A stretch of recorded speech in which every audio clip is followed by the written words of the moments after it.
Hello, hello, hello, hello, hello, hello. It's me and Vinny, we are here again. Hello, hello. That was really rubbish, wasn't it? I do apologise. So hello and welcome to jasonnewland.com. My name is Jason Newland. Please only listen when you can safely close your eyes. And this is Let Me Bore You to Sleep. Now. And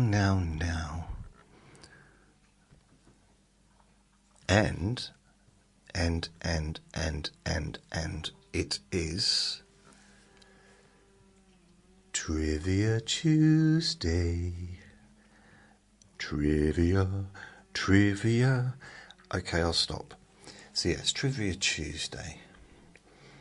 Now, if I remember correctly, didn't I say last week that I was going to do a similar kind of Trivia Tuesday as what I did last Tuesday? Now, I don't know if you can hear that in the background. I hope you can't. It might sound a bit like a fly or something to you, but it's someone's... It sounds like someone's been cutting their lawn for about 3 hours. Or someone drilling the same hole for 3 hours. I generally don't know what they're doing or where they're doing it. I've looked into the garden, I've looked out the window. Well, I looked out the window into the garden.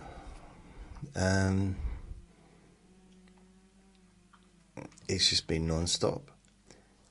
I mean, it hasn't been non-stop. It stops and it starts, then it stops. But it goes for about a minute or two, then it stops for about 10 seconds and it starts again. Really don't know what's going on. In general, I don't know. I'm confused. I'm confused, my dear. Confused I am. Right. Earlier today, I did do another new recording called, well, it's Let Me Bore Your Pain Away, number 41, called Let Go. And yeah, so that's uploaded. It took ages. Oh, I've got a bit of wind today. Oh, you didn't need to know that, did you? So I did that Let Me Bore You to Sleep, number 41. And it's a little bit different from the one I did yesterday. I mean, it almost sounds like a hypnosis session, which is not supposed to sound like that. But I got into it. I got into what I was doing, and I guess with those they're gonna vary.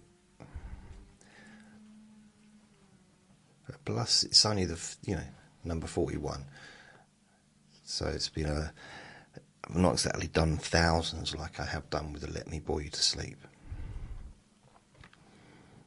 When's the first one I did? The very first Let Me Bore Your Pain Away.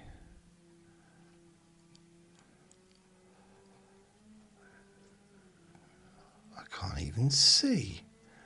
That's weird. According to this, it's not even on. Why? They're not on there. I go down, and the furthest go down is like number 10. But what about... That's really weird. What about number 1, and number 2, and number 3, and number 4, and number 5, and number 6? What about number 7, number 8, number 9? Yeah, number 9. What about that one as well? I tell you, I sometimes wonder... It's hard to keep track of all these different podcasts. And how weird. That is really weird. I'm just going to have to search on my hard drive to see where they are. Because, it's not even available. Well, never mind. It's not attached. It's not attached. Well, I've definitely done... I did 1 to 10, but I think it might have been quite a while ago. I also need to tidy up the Monday's Boring Objects podcast, because that's actually more visible online than the Let Me Bore You to Sleep, which I found weird, because I was searching for boring podcasts and sleep podcasts on Apple Podcasts, and the Jason's, Boring Objects, Sleepy Boring Objects, is the first one out of all mine to be listed. So I need to do something about that. I need to tidy that one up and make it up to date, because the last one I did, I've been doing them most weeks, but the last one is actually available on my website, on the podcast, is it's the 11th of August. Shoes, and I've done a lot more since then, so I need to get back on that, but I'm not doing it now because I'm busy with you. I'm focusing on you. Let's just have a look.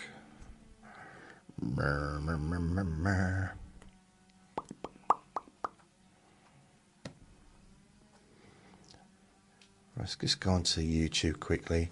1,608 subscribers. Apparently it's my birthday, my 4th time around the sun, and I'm still going strong. Well done, YouTube tells me. So this YouTube channel is 4 years old.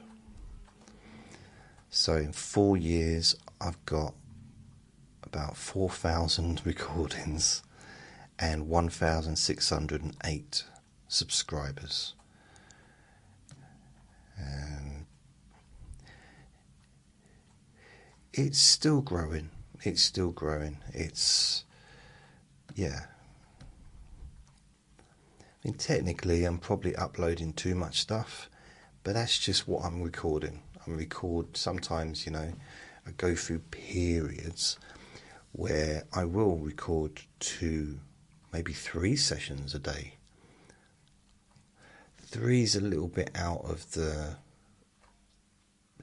unrealistic these days, if I'm doing all the other stuff like getting a description and filling all those details in. That in itself takes another couple of hours on top of the actual recording. So yeah, I can't do that 3 times a day. I'm still behind with the one I did this morning. I've still got things like admin to do for those ones, if you know what I mean. If you know what I mean. So I took Vinny out earlier, and it's been a nice day actually. Didn't have to wear a coat. I wore clothes. I mean, I'm legally obliged to, but I just had a jumper on, cardigan, whatever you want to call it. And it's quite weird because my friend Luke gave me that cardigan.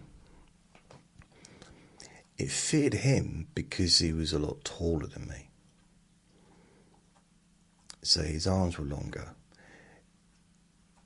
But I'm bigger, like body-wise. That makes sense. So it fitted him, but it was slim on him. Me, it doesn't look like like a sausage skin with like sausage being pumped in. It's not what it looks like with me. It's not quite that. Not quite like that, but a little bit like that. No, it's not too bad. But it fits me because of it's a little bit too long at the sleeves. But I've never had long arms. I just haven't. So I have to ask people to help me to get stuff out of my pockets. Again, in court, I said, listen, Your Majesty, Magistrate, look how short my arms are. I said, yeah, but perhaps have pockets on your top instead of asking complete strangers to help you get loose change out of your jeans. None of this happened. Don't know why I'm saying it.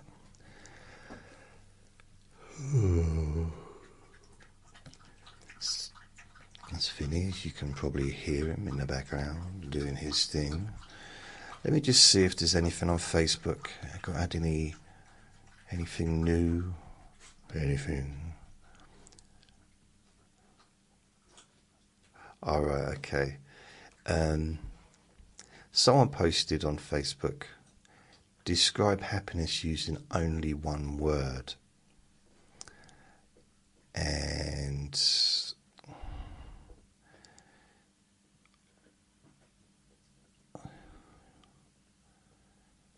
okay. And someone wrote, because people are writing down things like blessed, dogs, blessings, healthy, coffee, retirement, gratitude. Someone put down divorce, Jesus, all kinds of things. And Mark wrote down, am I the only one saying family?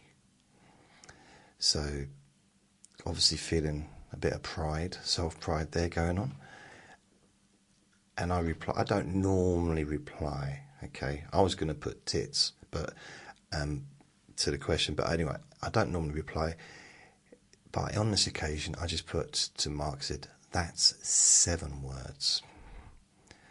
Because, am I the only one saying family? That's 7 words. I like that little pedantic side of me sometimes. And somebody's done a little chuckle. They laughed at that. Oh, Mark is the one that... Oh, Mark, I love you. I love you. So yeah, it's all fun and games, isn't it? See, describe happiness using only one word. I definitely wouldn't put down family. That's still nan. Happiness. What is happiness? It's a fleeting thing anyway, isn't it? I mean, for me, it's it's like we get feelings. It's a feeling. Just like anger. What is it? Just a feeling. And sometimes I feel happy, sometimes I don't. Just trying to think. I feel a little bit of happiness when I've helped someone. like at the weekend when I was helping to guide the traffic away from a traffic jam, like a crash and that, I felt quite good afterwards, like I'd done something nice, contributed to helping other people as part of a trio. There's three of us doing it, and I might not have mentioned the other two people because I wanted to take credit just for myself. Don't tell anyone. And well, it was four of us because Vinny was there as well, but all he did was just bark and scream at everyone for the first 20 minutes, and then he calmed down. He got used to it. It must have been bad. So people were pulling up to me, getting the window down, and I'm about to talk, and he's screaming really loud, and they pull their window up again and drive off, looking at me angrily. Couldn't blame them, really. And there's me, they're shouting at me something, and I'm shouting at them. They probably can't hear what I'm shouting. What I'm shouting to them is, can you please take the dog with you? Please, take him with you. Take him. When I've done a recording, there's that sense of accomplishment, achievement, maybe. But then accomplishment or achievement, I don't know what would be the right word, is kind of the same thing, really, isn't it? It's all dependent on what you class as accomplishment. For some people, me creating a recording is probably the least accomplished thing that anyone could ever do. In some people's minds. For me, it's possibly one of the best things I could do with my time. But I know that there's people that, I say I know, but I'm pretty certain. I know a lot. I've known a lot of people, and I kind of gauge how some people are and how they think about things, including members of my own family, would think that I was provided more value to society if I worked in a factory, like folding boxes up or something like that. And I just want to add that there's nothing wrong. I'm not putting down working in a factory folding boxes, because I spent 20 years of my life doing those kinds of jobs, so I'm not judging at all. But the idea that anything, providing I got paid and wasn't unemployed, I wasn't, I wasn't at home, any kind of job would be better than doing this to some members of my family. And I'm not saying that like, not. This is just factual. And I find that strange that complete strangers can actually value what I do and value me as a person. But my own blood, people that, they can't see it. It's not that they don't care about me, but they can't see any value in what I do. And that's one of the biggest shames, I think. That's one of the things I feel a little bit sad about.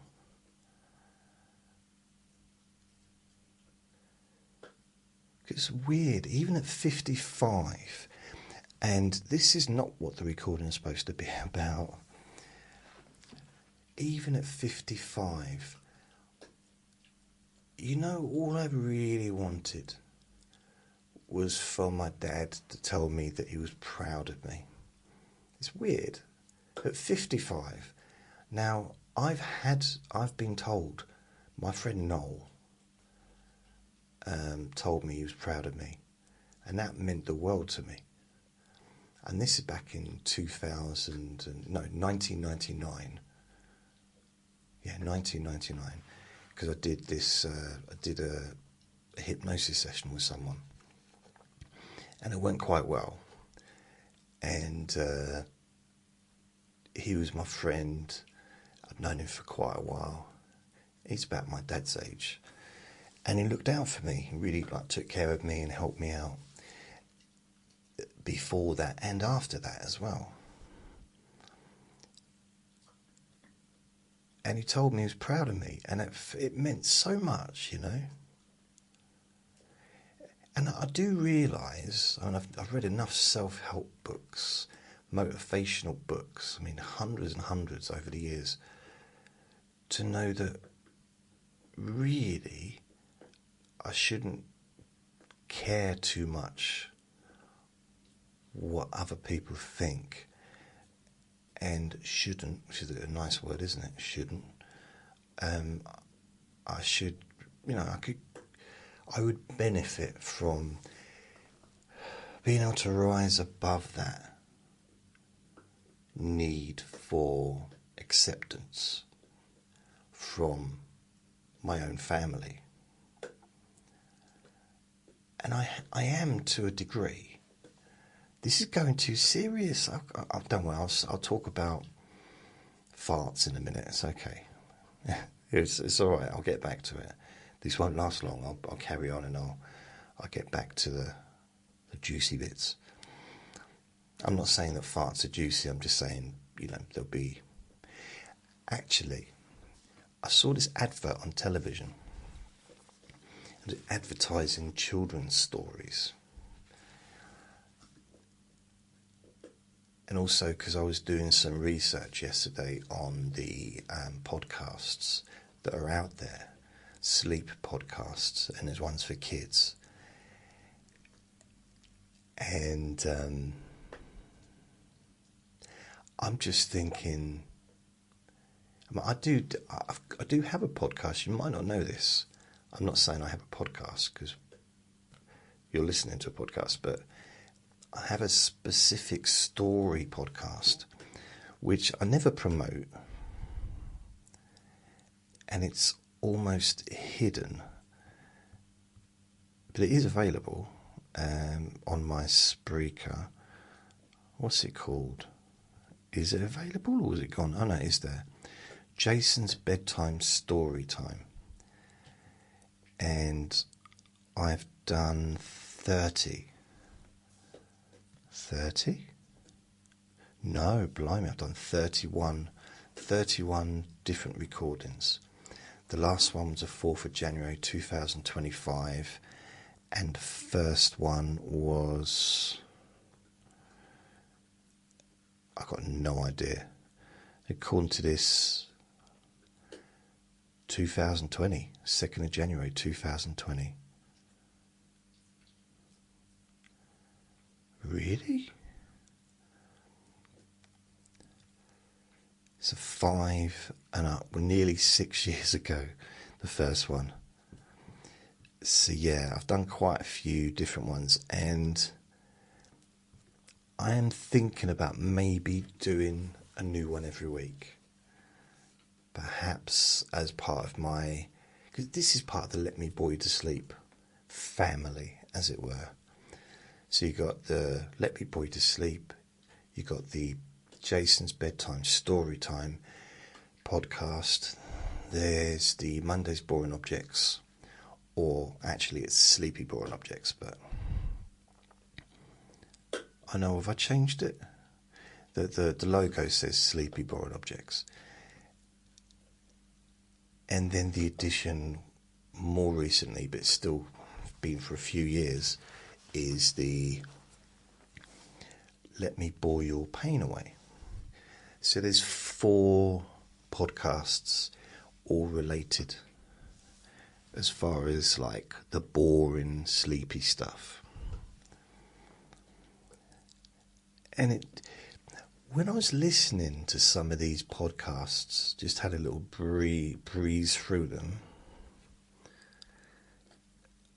I did find it kind of, the tone of the voices of some of the presenters of the reading the stories, very talking to the kids. Just, do you know that infant school type talking? Hello, Jason. How are you today? Are you okay? Which I've known primary school teachers to talk like that in real life as well. I guess because they're doing it all day at work. And it's like, why are you talking to me like I'm 5? I mean, admittedly, and they kind of, they pointed out at the time that I was actually 5, but it's kind of a, what's the word? Not condensation, not condemning. Talking down anyway, he's talking down to someone.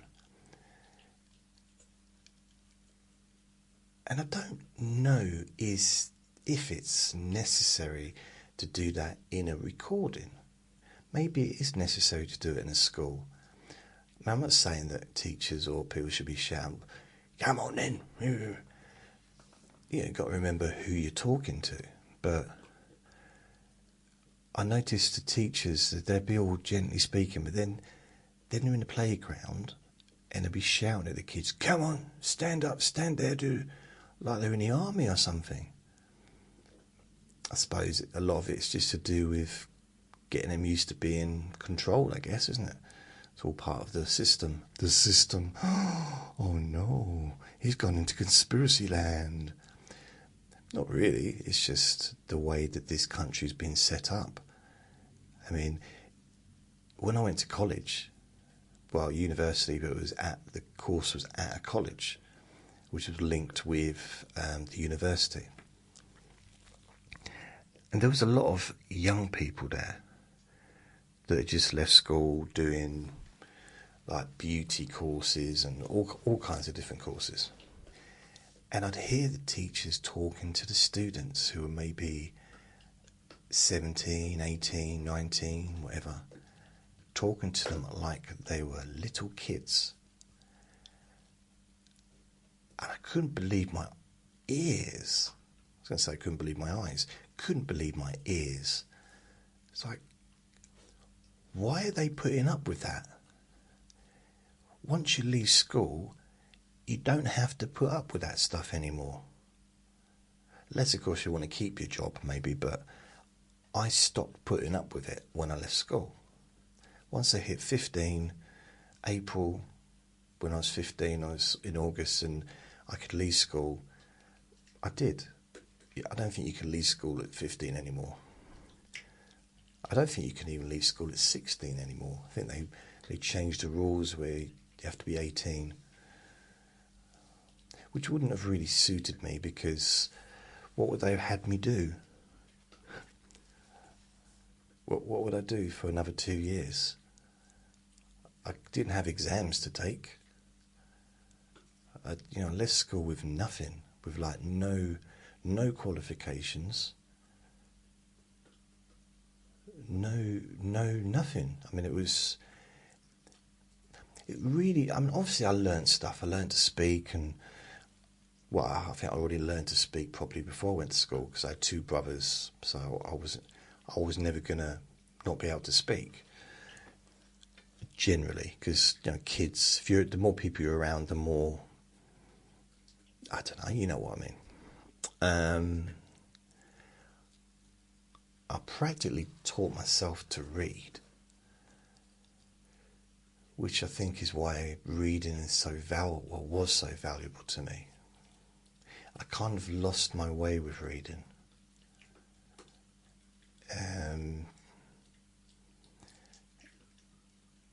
Which is a little bit sad, because reading was one of the most important things in my life for such a long time. And my book collections, I say book collections because I've lost my book collections on many occasions. But it was always an important thing. And now as my eyesight is starting to, well, is continuing to diminish somewhat, I need to get an eye test and get some glasses, but I also need to find out whether or not my benefits are going to get cut before I do that, because it's going to cost me like £300 or something to get some glasses. The eye test is free, which is good, although I do have to pay £5 extra to have, they've got a special technique now which they can look even further into the back of your eyes, and I had the beginnings of macro degeneration, which my dad's got and my nan had. She went blind with it. So that's why I have actor light, like dark glasses, when I go out, to hopefully protect my eyes. But then what do I do when I'm indoors? I'm staring at a computer screen, which is not good for my eyes. This has turned into just a big moan. Or you're finding out more about me, whichever way you look at it.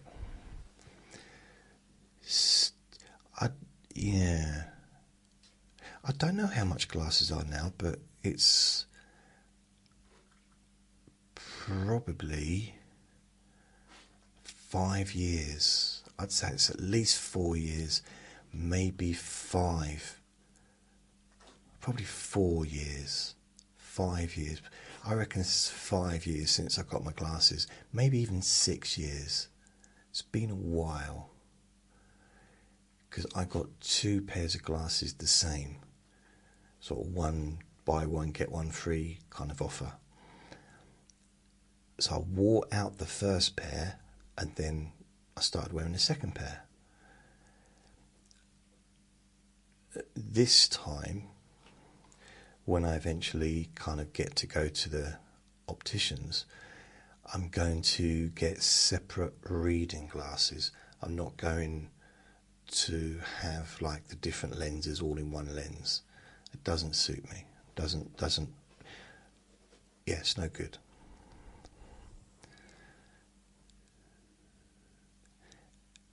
And it kind of doesn't matter what type of frame it is, because I won't be wearing them outside.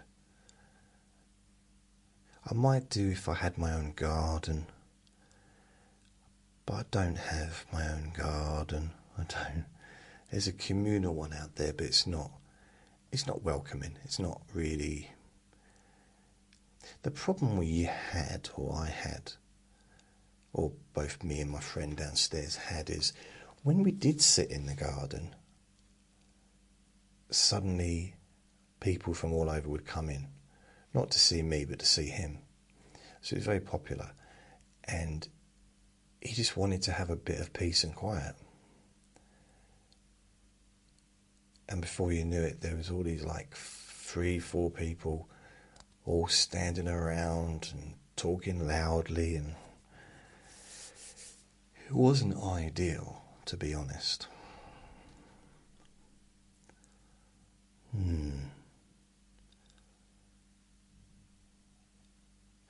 Yeah, and there's not really anywhere to sit, because it's just surrounded by windows.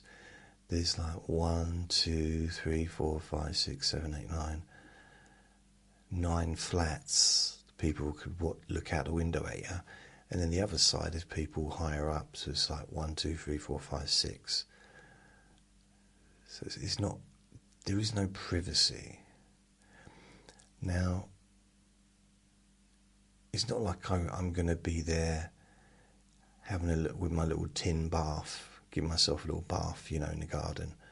That's not going to happen. So I don't need privacy for that. But like a little tin bath, it'd have to be a big tin bath now. Well, you don't know what a tin bath is? It is what it says. It's a bath made of tin, like a metal bath. That's what we used to have when I was a kid. You have it in front of the fire, be hot water in it, and everyone would take their turns, and I would always be in last because I was the littlest. Like bathing in a sewer, it was. A tepid sewer. Ugh. So, especially after I finished.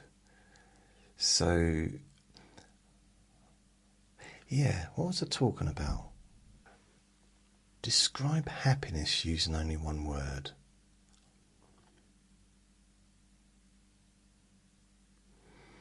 I wonder if there's a trivia question about happiness. Give me an idea of using happiness for Trivia Tuesday.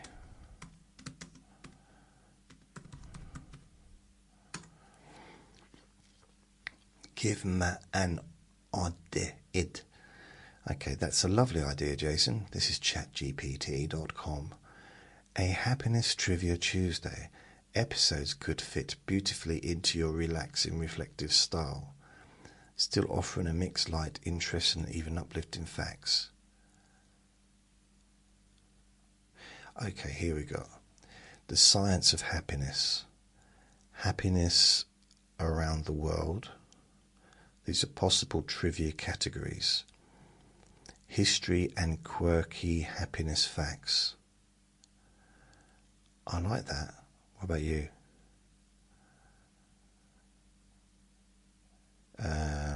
You've got psychology and happiness quirks. Pop culture happiness trivia. I could just do a mixture of all of them. Yeah. In fact, I don't know. What am I more interested in?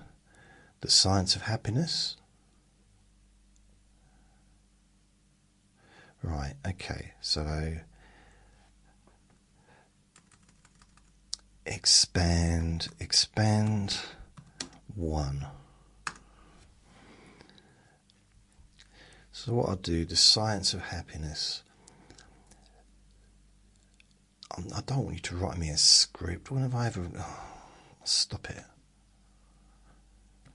It's because I put in all these scripts that I've transcribed and asked for a description. Now it's expecting me that I want to ask for a script. I don't want a script. I shouldn't be rude. Thanks very much. Thank you. Please list 50 trivia facts.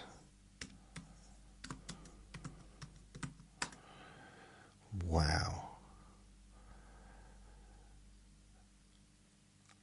I mean, I've been using this to do, I guess what I need to set up a project specifically for Trivia Tuesday. 50 happiness trivia facts.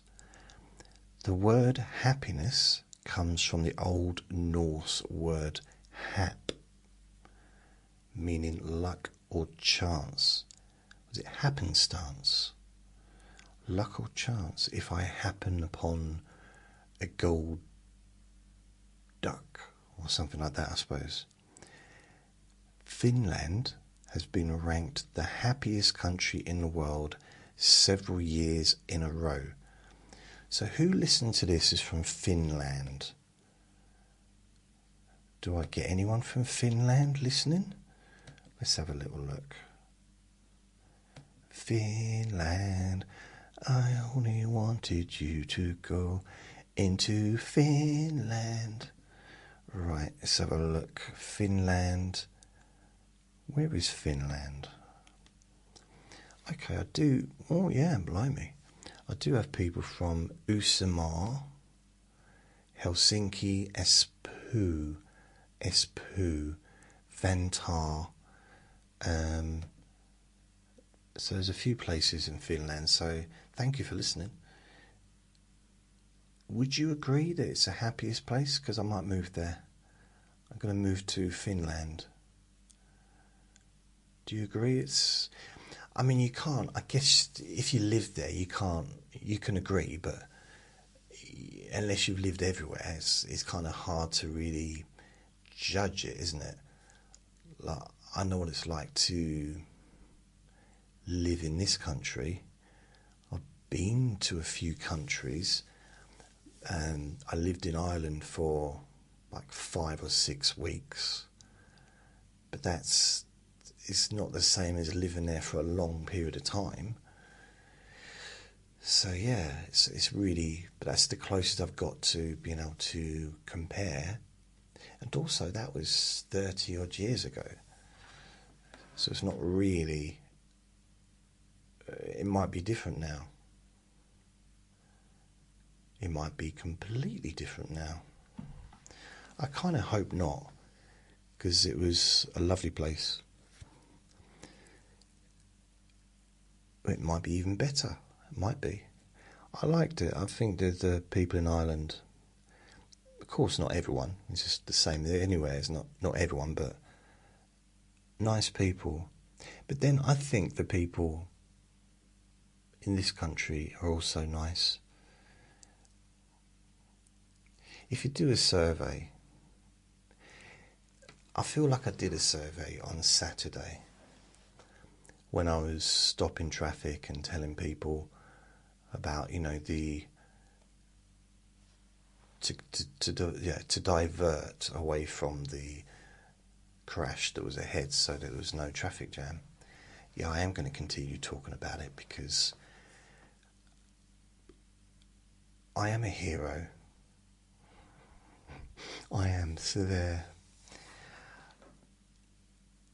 The majority of people were nice, friendly, waved. Some people weren't. Some people were very rude. Now, I know it's human nature to sometimes like focus on that rather than the other. But looking at it from a very kind of unattached view, I kind of did come to the conclusion that actually I just sampled, I don't know, how many hundreds of cars in an hour, over an hour. Like one car every second, 2 seconds. There's quite a few cars. And so hundreds of cars, and pretty much everyone just waved, said thank you. And those I spoke to, everyone was nice except like 2 people. The majority of people are nice, decent people. And I know that that's not a popular thing to say because, you know, all the news shows is the opposite to that. The newspapers show the opposite to that. But then you're not going to open the newspapers, national newspapers, or go onto the news on TV and see me directing the traffic in my cape, you know, to divert them from a traffic jam so they can get on with their day, you know, reach the flight. I tell you, it was weird, right? Not weird, this is even nicer. The bloke that initially started diverting the traffic, he lived right where the traffic, where the accident happened, and it was outside his house. And I think he called the police and whatever. And then he came up to divert the traffic because he's seen it so many times living there. And his wife was in the house while he was here, so she had to let him know when it was, luckily she did, let him know when the police had gone. And he was on the phone while we went to tell him, and he said, I already know, my wife's on the phone, she told me, because someone had come, a car had gone through and let us know that they drove back to let us know it was clear. The police didn't, but, you know, Hey, never mind. Hey. Some of them are nice as well. So this was weird. He said, the couple in the the couple in the car were on the way to the airport to catch a flight. And I think, why are you telling me this? And he said, my wife's just driven. She's driving them to the airport.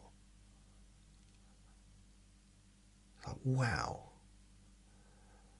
I mean, after being in a car accident, to want to still carry on with your holiday or wherever they were going, it might not have been a holiday, but it was, you got to give them like something there, like, wow, you know, to just still want to carry on as normal, because it's a quite freaky thing to happen, isn't it? But for a complete stranger just to sort of say, I'll take you, it's a good probably 50 miles away, 40 miles, 50 miles, something like that.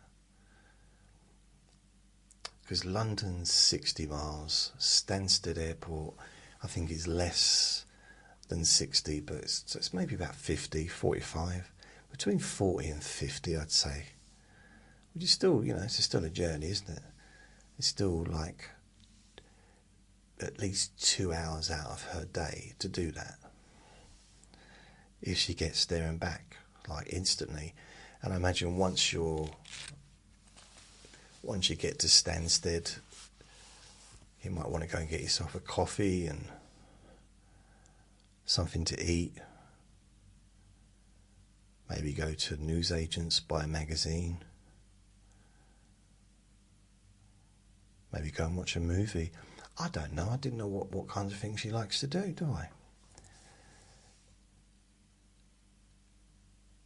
So is Finland, would you agree it's the happiest country in the world? For several years in a row, apparently. Number 3, Bhutan. Bhutan measures gross national happiness instead of gross domestic product. Wasn't it Bhutan when they had all the riots? I'm saying this because I just have a memory. I was watching it live online. Bhutan riots. Bhutan riots. Yeah. Okay, no, that's not what I'm thinking of. Maybe it's a different thing.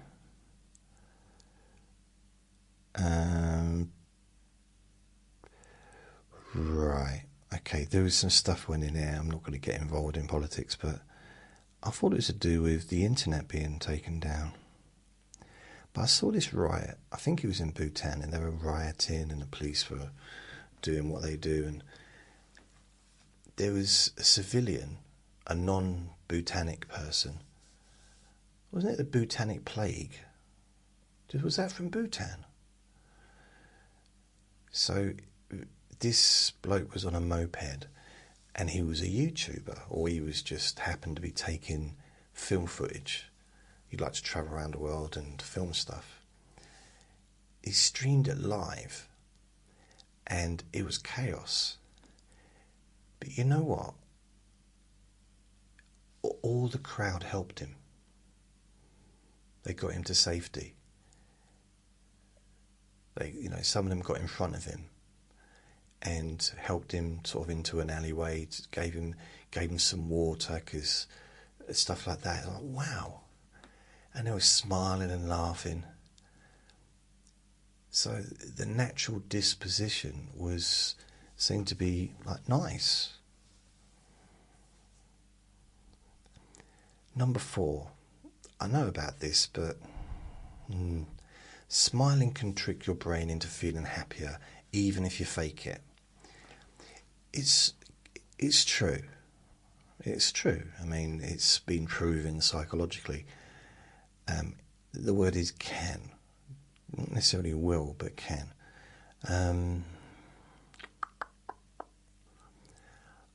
I'm not a big fan of faking.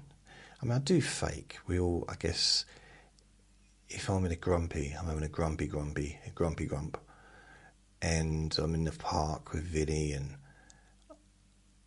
I'm not going to sort of be rude to people because that's the mood I'm in.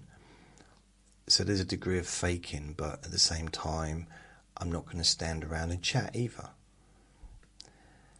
So there is a degree of faking it, I think, for everyone. Like, sometimes we just kind of have to, don't we? You know, the old smile and get on with it, grit your teeth and stuff. And I suppose everyone's had to kind of do that at some point. But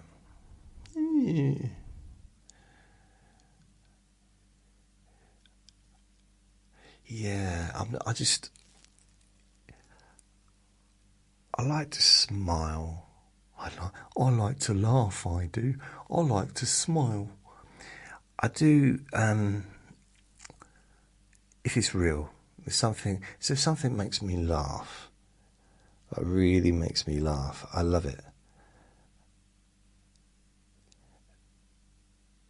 You know, it's something just, and unfortunately, because I've got I've probably got a quite eclectic sense of humour. I never really know what's going to kind of trigger me to laugh. And, you know, I like things from intelligent stuff to really dirty, rude stuff to completely absurd stuff, surreal. You know, I'm kind of a fan of everything.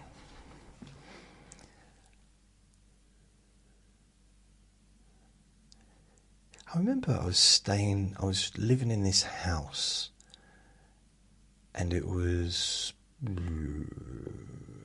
yeah, after I lived above the co-op when I was 17, I just turned 18 and I got a job in a factory. And I used to make boxes in that factory, as well as putting meters in the boxes. And I got kicked out of the flat, got evicted from there, moved into this room. It was full of females, not the room, the building, the house. And I think I got on pretty well with everyone there, including the landlady. And I remember we were watching Hale and Pace. Maybe I didn't even have my own television, which would be weird. Why wouldn't I have my own television? But we were all standing in the doorway watching Hale and Pace on telly. And there was this scene. Hale and Pace was a comedy show, and they were like a double act. And it was very popular, actually, a very popular show. But it was a midweek kind of show, like on a Tuesday, Wednesday, something like that. And there was this one clip where Hale was I think he was the bigger bloke with a beard or a moustache. Pace was the more smaller bloke. So Hale, he's on the floor. Actually, it might not have been him, but someone was on the floor needing medical treatment, emergency medical treatment, surrounded by a big crowd of people. And Pace, or one of the comedians, he started shouting, "Please, can you let me through? I'm a doctor. Let me through, I'm a doctor." So they make way, and he walks through and just steps over the person and carries on walking through. It's just, I don't know, it was just funny. It made me laugh. It really made me laugh. And my landlady said, "Oh." I said, "What?" She said, "You really should smile more. You're much better looking when you smile." Now, I got a little bit scared because there was no lock on my door. And I thought, oh no. I just thought, I can never smile again. I think she wants me. And no, I didn't think that. But I did. It played on my mind a little bit. It's like, okay. So you're saying that the only way I can be marginally, I don't want to use the word attractive, but marginally like palatable to someone's eyes is if I smile.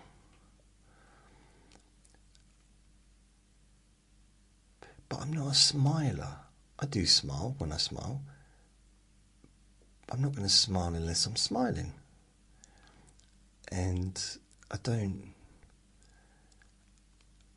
I used to. Wow, I just remembered I used to do a fake smile every time I answered the phone when I worked in a call centre, at Churchill especially. I'd answer the phone saying, like, this is what I would say. Hello, and I'd like put a big smile on. Hello, welcome to Churchill. My name's Jason. How can I help? How can I help you? Hello, I'm Jason. Would you like to buy some insurance from me? You know, it was that kind of... But I put a fake smile on, thinking that it would lighten or make me sound more approachable. I know it's on the phone, but more listenable to-able. Yeah, so that's quite fakey, isn't it? See, I'm not really into pretending to be anything or pretending to be interested in anything or anyone, unless I genuinely am. If someone says to me, they mention, I don't know, I had a neighbour said to me that she used to be a footballer when she was like in her 20s. She was like practically semi-professional. But that was when it wasn't popular. So she wasn't professional, but she was kind of winning trophies and stuff as an amateur footballer. Because she's like nearly 50 now. So this is probably in her late teens, early 20s. And like, really? And I was genuinely interested in what she had to say for the first time. And I don't mean that rudely. It sounds rude, doesn't it? And perhaps I shouldn't have told her that. But if someone grabs my attention and my interest, they know it. Because I have questions, I have follow-up questions. And I really listen.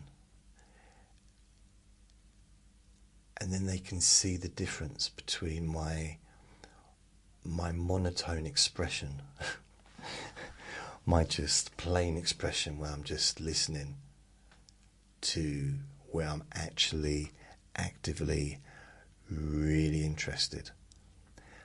But I can't fake it. I can't. Now, when I was a counsellor, I didn't need to fake it because I was interested. It was my job to be interested. And no, not for the money, because the money was rubbish. It wasn't about, you're getting paid so much money, of course you're going to pretend to be interested. No, trust me, it was not.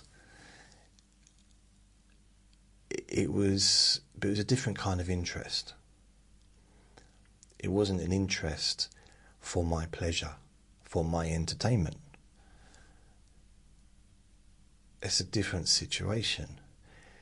And also, I think one of the benefits that I went to when I became a counsellor is I never had a client walk into the room or come into the room and me think that I'm gonna I know something about them before they talk. You know, based on how they're dressed, based on how they talk, based on how they smell maybe, based on, I don't know, there's all kinds of things, you know, based on what they're wearing, if they're wearing a hat. Doesn't that include it in how they're dressed? Yeah, I know, but I realise I said it and I'm kind of covering myself by saying a hat. But thanks for mentioning, thanks for reminding everyone. And I just, even when the client was talking to me, I wasn't assuming that I understood what they were saying. And I would ask, like in a normal conversation, sometimes I'll just be quiet and I'll let people talk, and I don't know what they're talking about sometimes. Or I don't feel I need to. Not out of rudeness or insincerity. Maybe a little bit of insincerity, I don't know, but just, I find that in a normal conversation, people don't like to be interrogated, which is kind of what I would do if I'm interested. Interrogated, not in a bad way, not like bombarding them with questions, although that is kind of something that I have done in the past, but just out of interest. Because once I'm interested in something, I find it very hard to stop being interested in it until it's, I guess it's met its sticky end or whatever, you know, it's reached its final course, is it what people say? So there's been things that I've been absolutely obsessed with in the past, like martial arts and various different things, and now I'm not anymore. But at the time, that was all I thought about. And now, really, the only thing that I've been obsessed with is the same thing for the last nearly 20 years, and it's this, the stuff I do online. But it's less of an obsession in the sense of I do think about it, but it's not new and it's not exciting the way it used to be. You know, when I first started out, I was like, wow, I got 5 people listening to my podcast today. 15 people listened to my video on YouTube. And things like that was exciting. Like, how did they find me?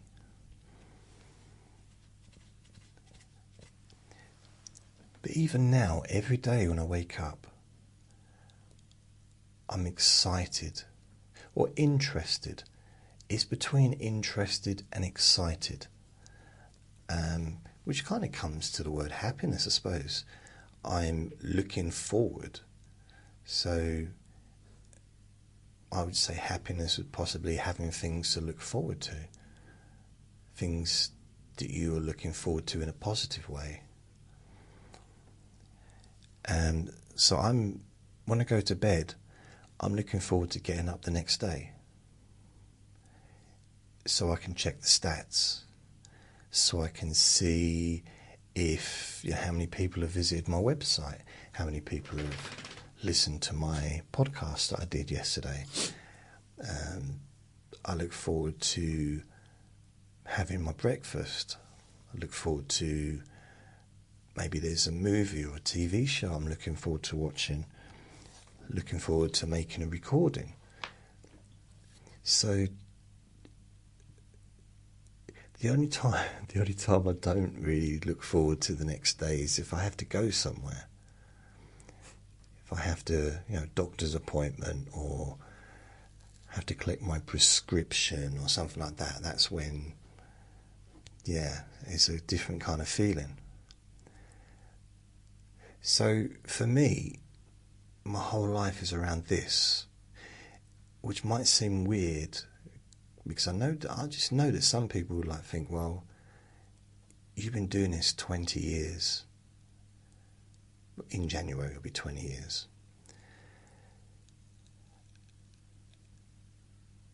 Where is your what have you achieved, baby? What have you... And yeah, they might have a point, but what I can say I've achieved, and I can actually prove this because I've got it on here, is on my stats. This is only since 2018. Right, so bear in mind I started 2006, 12 years before that. So just on Spreaker since 2018, I've got 15,342,072 total downloads. That's total plays. 15,342,000. With the SoundCloud included in that, it takes me up to about 20 million. And that's just for the last, 18, 19, 20, 21, 22, 23, 24, 7 years. So there's the 12 years before that,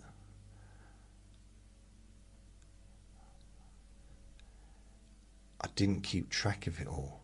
I didn't keep track of the stats. So there's probably a few more million on top of that. So it is something. Should I do a little photo? I'll do a... How do you take a picture? I should do a total picture, like say... I wonder how it would work out if I put in... I don't know, anyways, it's definitely that. What's it? Charts data may seem lower than total numbers due to longer data extraction time. Total amount of listen accrued through Spreaker and any other external sources such as Apple Podcast or Spotify. See, it's got total live plays 42. They don't even offer live plays anymore. What's that all about?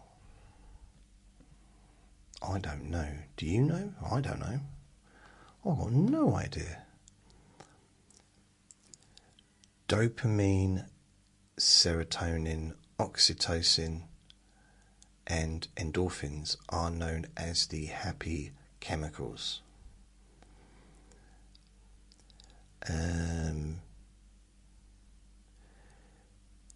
Happiness. For me, it's weird. I don't know, because of the bipolar and all that stuff. I can feel uplifted when I shouldn't feel uplifted. So it's hard to take it seriously as far as the feeling, because the feelings don't necessarily coincide with the environmental factors that are occurring at that time.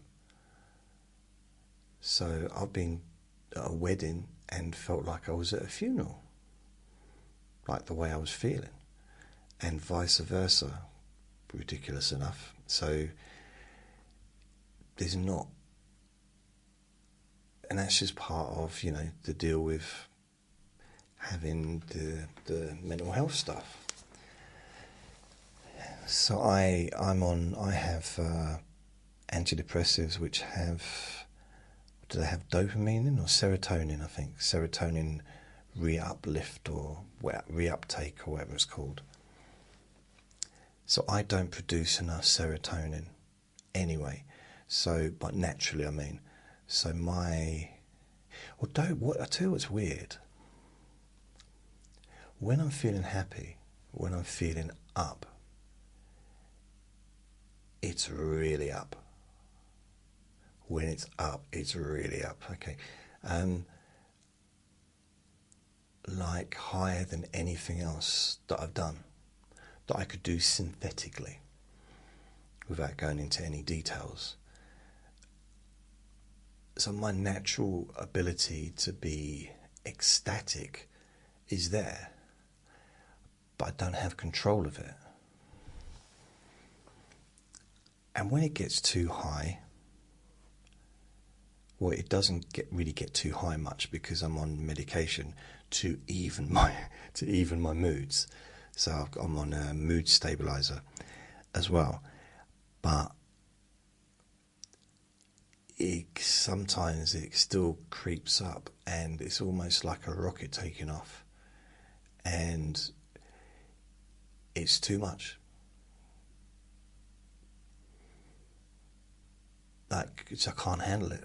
It's like, no. And it's weird, but it doesn't happen very often. But I get spikes where it's like, wow, feeling really good. I had one earlier today, actually. I don't know why I was feeling good. I think it might have been because I did that Let Me Bore Your Pain Away recording. Yeah, uploaded it, did all the editing, all that stuff, and it was completed. And I felt good about that. It's like, okay, I can now sit down and relax. I think maybe after doing that, I also helped my neighbour out with something. And then I could just relax, because that was something that I was concerned about. Because my neighbour asked me to help out to set up their Ring doorbell. And we agreed I was going to give them a knock at 12. And all morning I was kind of thinking about it. Because I wanted to go to sleep. I wanted to get some rest. And I needed to stay awake. And there's something about making arrangements, making plans that doesn't suit me very well. Laughter increases blood flow and boosts the immune system. It makes sense.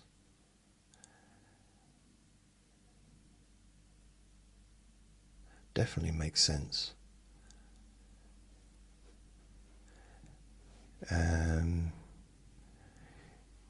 People who own dogs are genuinely happier than those that don't.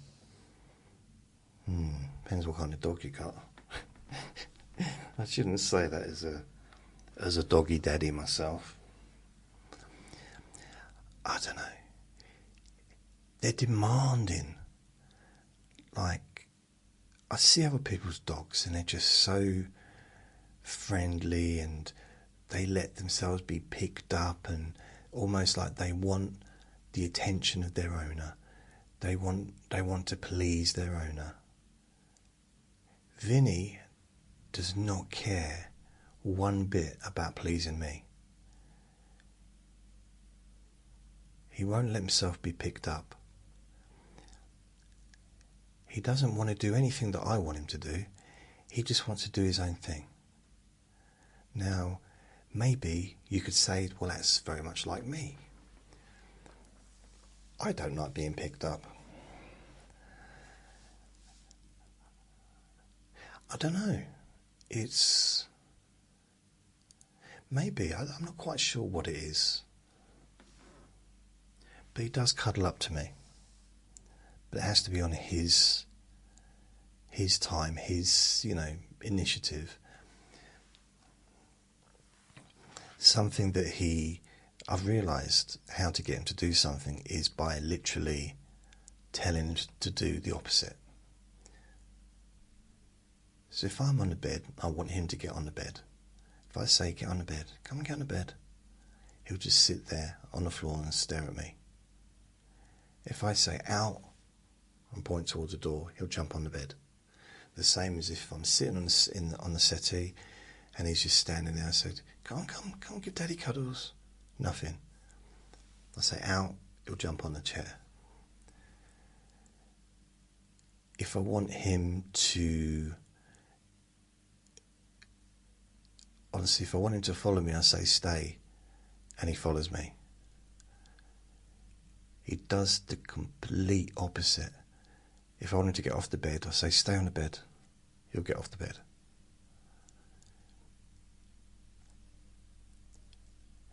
If he's not eating his food, I've got a way to get him to eat his food. I put bits on the floor and he ignores it. But then I go to pick it up and he watches me, and then I do it slowly. I'm going to get it, I'm going to get it.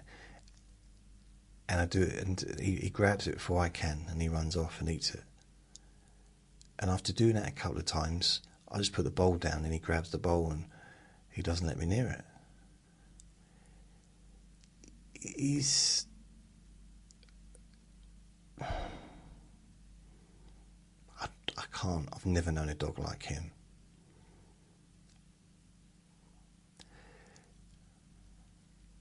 So yeah, I don't know. I mean, I've met a lot of people that really...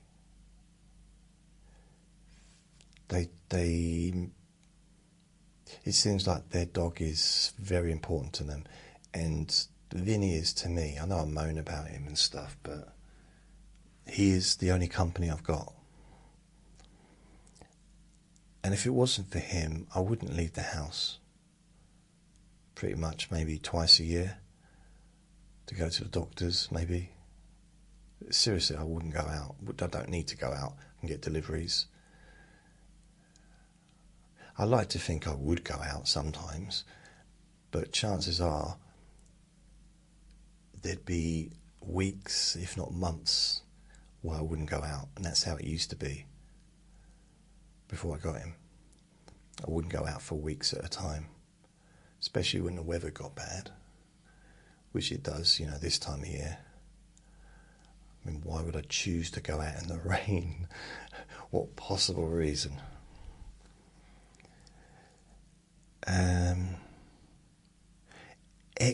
Oh, look at this. Listening to music releases dopamine in the brain. Now, I listen to quite a lot of music. And I like to listen to classical music. I got a bit of a penchant, if that's the right word, for violin music at the moment. But I also, this week, I don't know why, but I've been listening to 90s music. Specifically 90s dance music. Everybody's free to feel good. All that, like rhythm is a dancer. So I've been getting into some of those songs that I've not heard in years. And those were the songs that I used to play when I was a DJ.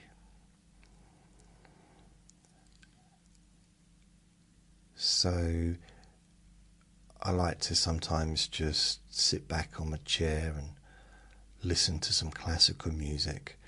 I don't normally listen to like pop music unless I'm working on something. So let's say I've got to do the administration stuff for a podcast, and it's going to take me an hour or an hour and a half. I'll listen to an album or listen to like, you know, the best hits of 90s or something while I'm doing that.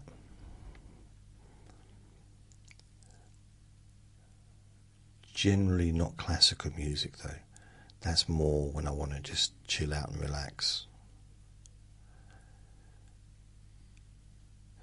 Helping others activates the same pleasure centers as receiving rewards. Now, that, for me, this is just my personal opinion, and this is how I live my life. Helping others is everything.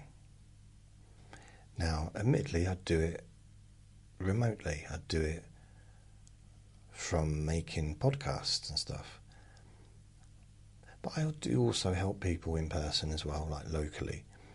But generally it's mainly, you know, through this activity, by recording my squeaky voice and making it available for all 12 people to listen to.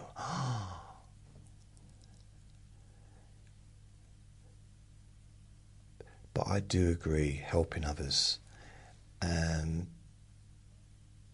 Before I discovered this, before I started doing this, so going back nearly 20 years, I didn't have a purpose. I didn't have a direction. Now I realise at my age the direction's perhaps not quite going in the right direction. It's going in a certain direction that I don't want it to go, but aging and all that stuff. But I kind of can't believe that I've stuck at it, because I've never stuck at anything for this long. Never. And I'm old enough to even say that as well, haven't I? Because I was 35 when I started doing this. Now, some people might be thinking, yeah, it seems the recording does seem that old. Seems like it's lasted 20 years. I'm not talking when I started this recording. That's rude. I could talk about helping others all day, because for me, helping others, the best way to help yourself is to help others.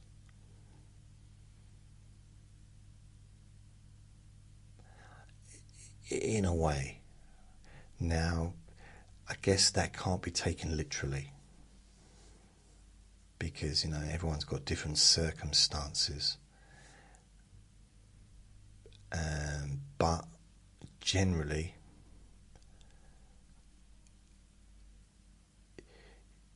even as such as, I know I did the recordings online, but I also did via my website. That's before I even knew what a podcast was. But I started volunteering at an alcoholic charity in 2006. I think it was about April time. And through doing that, I then got asked, that was doing relaxation sessions, I got asked by a drug rehab place to do the same thing with them. And then I started making CDs of the recordings I was recording, and then different things happened, and I ended up going to university to become a counsellor, because I was around these counsellors that I really liked. I liked all of them.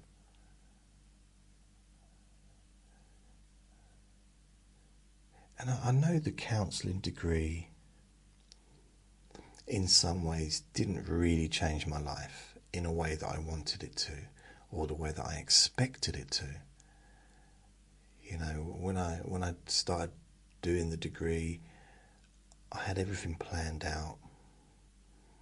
I was going to be a counsellor for the rest of my working life, and I was going to be successful. And neither of those happened. I did become a counsellor for a few years, even earn a living for a few years. Not a great living, but I did, I did okay. Well, I managed.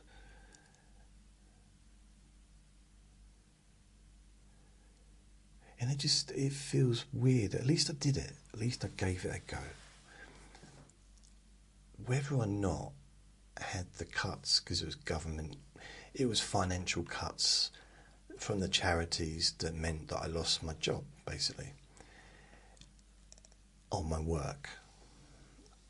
I could have tried to get more private work, but things weren't. I depended a bit too much on the charities. And at one point I was working with 3 different charities, counselling people. And I think I had one private client.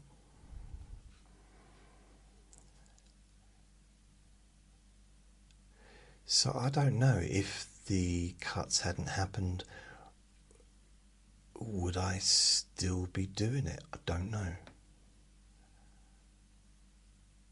It's very, very difficult. There's no way of knowing, is there? But I got to help some people along the way. And for all my faults, I can at least say that I genuinely have tried to help people.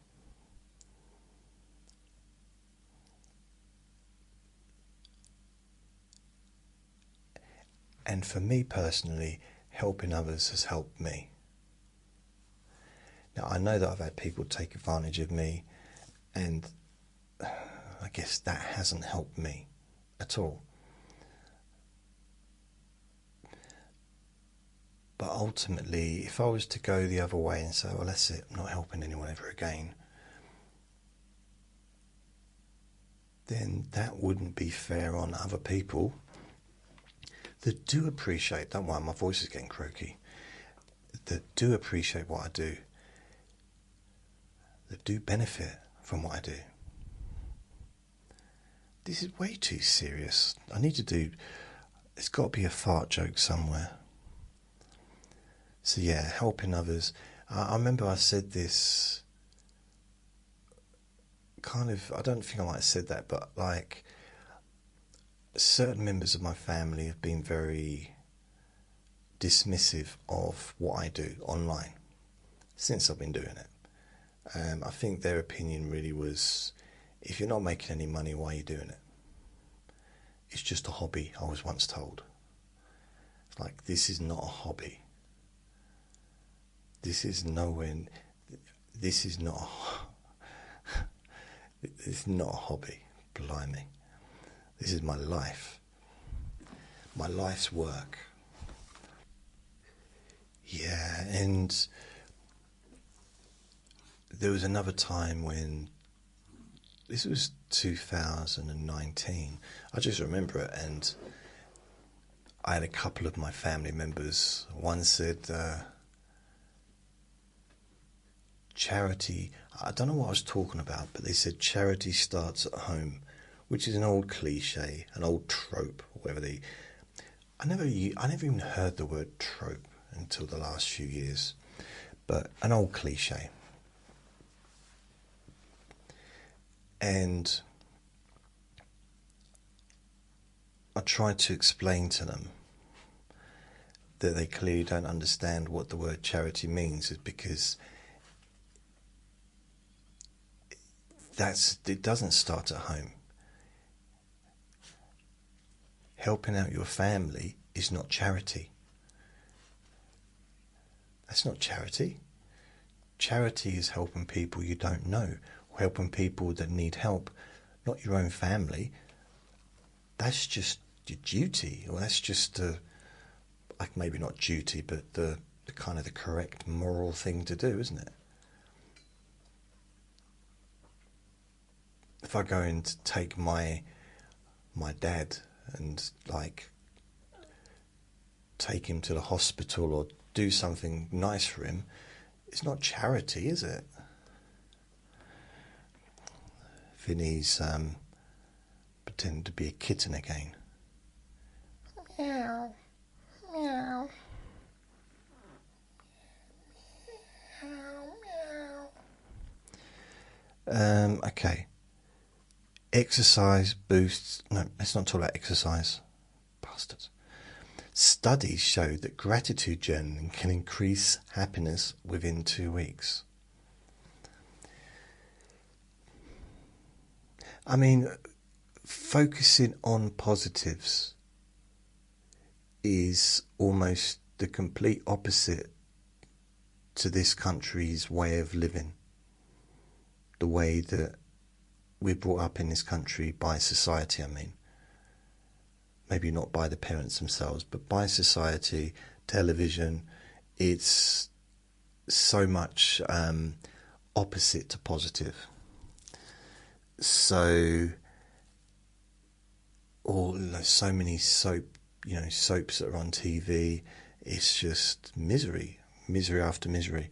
So focusing on things that you're actually grateful for.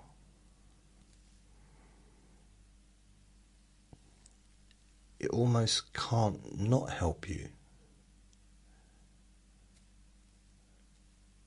You know, it's a very nice thing to do. I keep thinking I need to sort of get back to doing my gratitude thing, you know, at the beginning of recordings, because I've done that in the past. I seem to come up with the same things every day, though. Exercise. Shut up, Vinny. Hello, mate. Stop squeaking. Thank you. Exercise boosts serotonin and endorphin levels, improving mood. I mean, anyone that's done exercise could probably agree with that. Yeah. It's definitely I would say it's a stress reliever. It depends. I mean, running in some ways is a stress reliever, and it can, you know, it can improve your mood. Depends how far you've run away, because if you've got to walk all the way back, it might be raining, you might get back feeling worse than you were before. Being outdoors for at least 20 minutes a day can improve happiness. So I'm outdoors 20 to 30 minutes, sometimes more, with Vinny 2 or 3 times a day. And I do think it helps to get outside in the sunlight, to maybe say hello to a few people briefly. I got some people I just wave at, they wave at me. There's a couple I've not even ever spoke to, I just wave at them. They probably think I'm a bit mad. The smell of freshly cut grass can make people feel happier. I know I feel happy after the cut grass, freshly cut grass. Especially, it's mainly because the lawnmower's stopped. The noise has calmed down, so I can smell the grass, and I know that I haven't got to listen to that lawnmower for another few months. The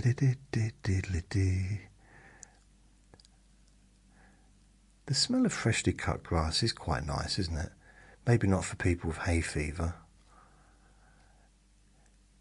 People who volunteer regularly report higher life satisfaction. I class this as volunteering. I know it's a little bit different because I don't have human contact, but I still feel it's kind of like volunteering, because I'm doing something, volunteering my time. Chocolate contains compounds that trigger serotonin release. Why are you telling me that? Stop it. Chocolate there's a lot of things that chocolate does. Regular social interactions is one of the strongest predictors of happiness. So I do, you know, there's a few people I see when I'm walking, Vinny. So that could feel quite nice. I just realised I said the word walking. Happiness tends to increase with age after middle life. I suppose I'm there now, aren't I? I'm 55. Is that middle life? Live to be 110? Yeah. I suppose with age, there's a less pressure in some ways. Maybe. It depends.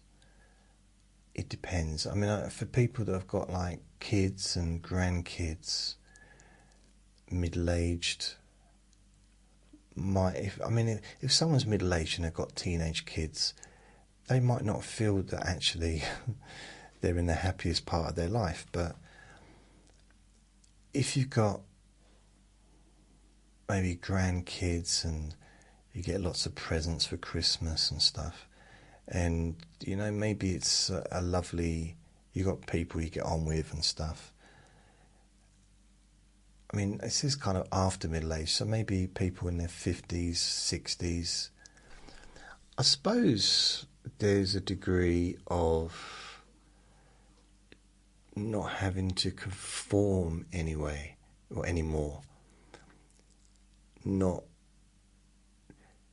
really wondering whether or not you're being judged, because I know I'm being judged, but I also know that I'm almost invisible. So if I talk to someone young, they're going to think of me as old, like an old person. That's if there's someone that I'm friends with, someone that I know. But if it's someone I don't know, they're not even going to see me. They're just going to walk. They walk through you if you don't move. So it's not a great feeling necessarily, but it also means I can wear what I want. I don't have to dress up nice. I can shave my hair off because no one's going to even notice me if I've got hair or not.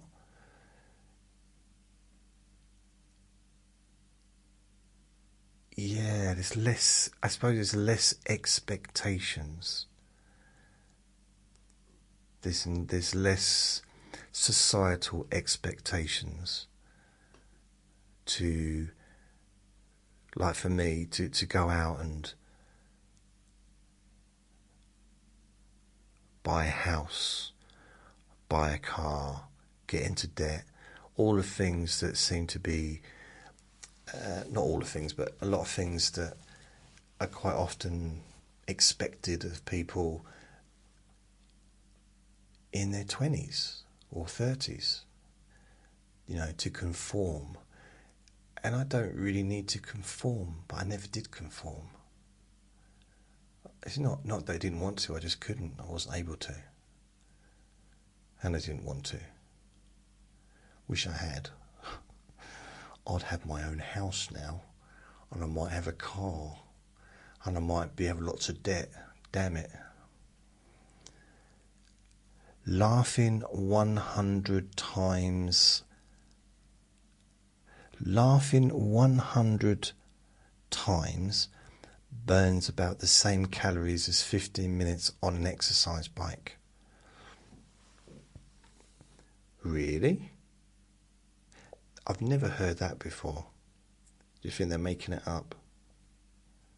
So, if someone is laughing all the time, like 8 hours a day, which would mean thousands and thousands and thousands of laughters, they would literally just shrink away. They'd just disappear. They'd be sitting next to you at 8 in the morning, and by like 10 o'clock at night, he's like, where are they gone? We enjoyed ourselves watching all these funny movies. Studies suggest spending money on experiences brings more happiness than buying things. I guess that would be like holidays and going to the cinema, possibly, eating in a restaurant. I don't know. I've not done anything fun for years. The last time I went on a date was 2011, I think.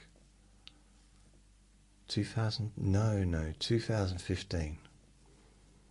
2015. It's the last time. So it's 10 years. It's quite a long time. People who sleep well report higher levels of happiness. You're welcome. The helper's high is a real phenomenon caused by endorphins after acts of kindness.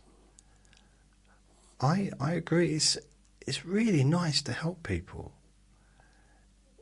And I know I go like, oh, there's a hero and all that stuff, but it's not really about that. It feels nice. It's almost helping people sometimes almost feels like a selfish act, because I feel good doing it. even if it's just helping someone to carry their shopping, or something small. It doesn't have to be a big thing.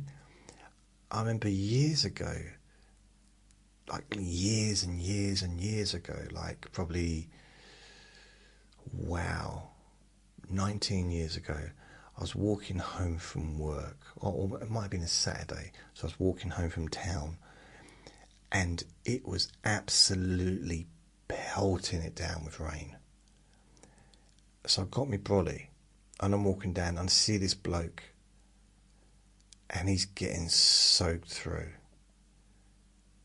Unprepared, but I wasn't going to judge him.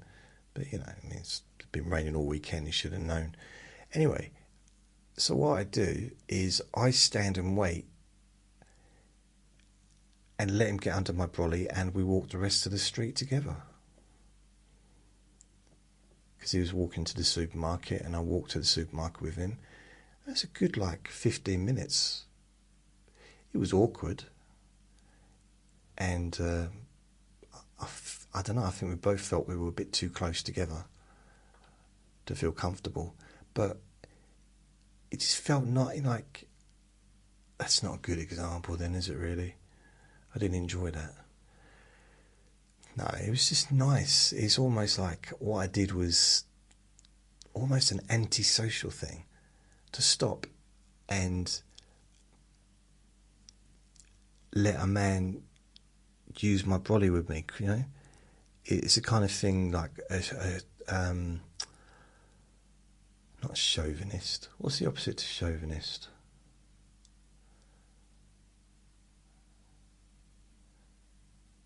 I don't know, it's called like an anti-macho thing to do. I've never been macho, so I'm okay with that. But it was nice, just doing something nice. Or when, so this made me laugh, it made her laugh. I've talked about this. I love talking about good things I've done. But you know what? Because I don't want to talk about bad things I've done. I don't want to focus on that stuff. So I want to try and focus on the good things and have more of that. I want to be remembered for something nice, if at all possible. So I talked about it. So outside the Sainsbury's, like mini mart or whatever, there was a lady on the floor. She'd had a fall, and she was waiting for an ambulance, and her husband was there, and she was quite elderly, he was elderly. And I just realised all these people were just walking past and staring at her. And I think it was raining as well, it was really cold. And I just thought, he couldn't do anything because he was elderly, he had a walking stick. I think he sat on the bench, so she fell. Oh my goodness, I'm just going to say this. Either she fell conveniently right near a bench so he could sit down, or he dragged her to the bench, I don't know, by the feet. I don't think so, probably. And a shop gave her a pillow, and it was quite convenient, really, because she, not for her, I suppose, really. And this shop gave her blankets and stuff, and a pillow to keep her comfortable. But I just thought how horrible it must be, because she was crying. And she was looking around, and she said something about everyone just staring at me, because I was talking to her, so asking how she was. And so I lied down next to her. Now, some people might think, I've been saying that a lot, haven't I? Some people might think that I was doing it for attention. And I'll be honest, I don't really like attention. What I was doing it for is people were no longer looking at her. They were probably wondering, what the heck's going on here? There's two weird people just laying down on the floor. What's that man laying down next to that woman for? Because, bearing in mind I was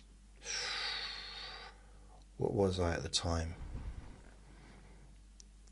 I was 40. I was about 40, 41. So it's, it's a fair time ago.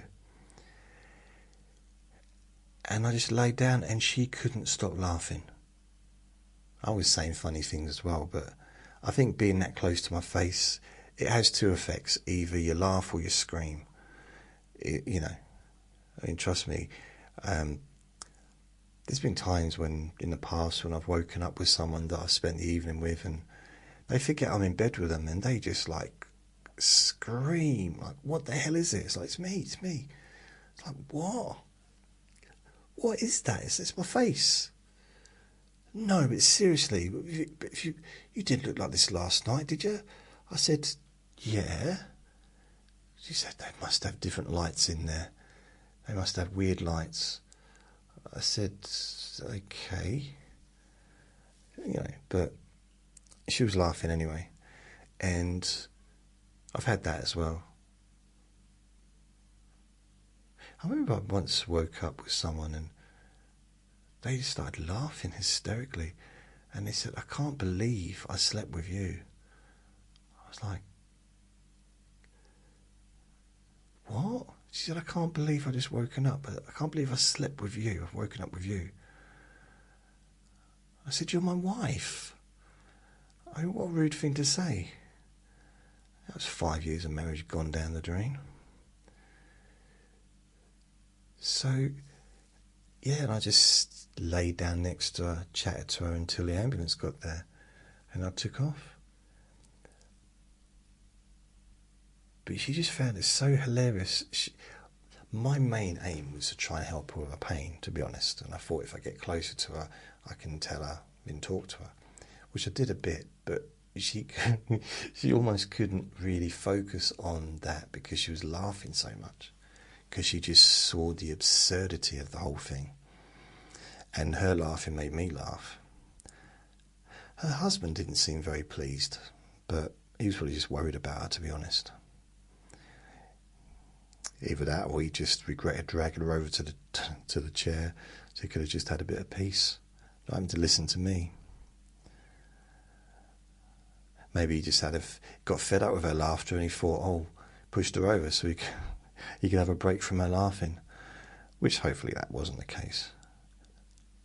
Regular social interaction. So their help with smiling is contagious. Seeing someone smile could trigger a smile in you. Yeah, a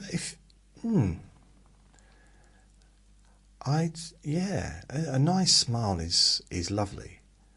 I think, I'd say the best smile I ever saw, ever in my entire life was when I worked in a gift shop in 2004, and it was the summertime, or maybe it might have been springtime, and it was quiet. So it definitely wasn't during Christmas, wasn't during Mother's Day, wasn't during any bank holidays or anything, so it was very quiet. And this woman comes in and she's got a little kid in a pushchair or pram. It's a little girl, probably about, I don't know, a year, 2 years old, something like that. Maybe less, but, looked like a human. So it wasn't a baby, it was, human form. And she was smiling. She had this big lollipop. It was as big as her head, seriously. And she had the biggest, happiest smile that I've ever seen before or since. It just stands out because I just started laughing. I'm not sure if her mum enjoyed that bit, but I've never seen anyone look happier than your little girl. And she really was so happy, like she had the world, like she'd won not just the lottery, she'd won all the lotteries at the same time. which technically she had because she was born. She was born into this world, into this country, and she was healthy and she had a big lollipop. I mean, life doesn't get much better than that. Now, I kind of feel bad for stealing the lollipop, but you know, it just showed you that things can change. The smile went,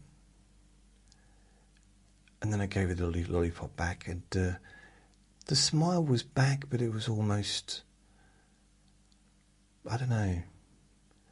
She was looking at the lollipop like, what have you done with it? I haven't done anything with it. I I didn't take it off her. Well, I'm just messing about, blimey. What do you think I am? The average child laughs about 300 times a day. Adults laugh only 20 times a day. So if that's true, let's go back. 300 times a day, which is the equivalent of 45 minutes on an exercise bike. So literally, how do children ever grow? Because they must be losing weight all day long. Imagine cycling for 45 minutes a day, every day, and you only weigh like 4 stone to start with. You'd never put weight on, would you? Everyone would be walking around tiny. Medication can increase positive emotions. Or meditation, sorry. I was going to say, I know medication can. Meditation can increase positive emotions and overall well-being. Yeah. I've experienced that. Done a lot of meditation over the years. Sometimes it's just something you need. It's needed. Sometimes even without the meditation, even, you know, I've been in a room with meditators, other meditators, and maybe a guided meditation. And sometimes I'm not even doing a meditation, I'm just sitting there. And being in that environment is beneficial, or I felt it was beneficial. Sunlight helps the body produce vitamin D, which boosts mood. Yeah. People who express gratitude to others feel happier afterwards. I think I've always found it important to, not always, because when I was, I don't think I showed much gratitude when I was younger. Or if I did, I didn't mean it. Like when I was really young. But now, if someone does something for me, especially if I haven't asked them to do it, I do feel grateful. Or, yeah, it doesn't happen too often, but yeah, I do. I feel grateful if someone helps me, and I'm trying to think of something. There was something the other day. What was it? I dropped something on the floor, and they told me, someone like, "Oi, you dropped this." I can't remember what it was. Oh, I think it was on the bus. That's when I was going back and forward on the bus after I'd used up all my money on taxis in the summer. And I dropped I think it was my debit card, or it was my bus pass on the floor. And someone on the bus called me and sort of take it. In fact, I think it was actually my wallet. My whole wallet fell out of my bag, out of my pocket. So yeah, for someone to sort of do that was amazing. Or was it my phone? It was something.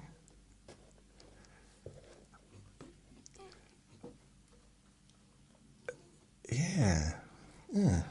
But yeah, things like that are just lovely.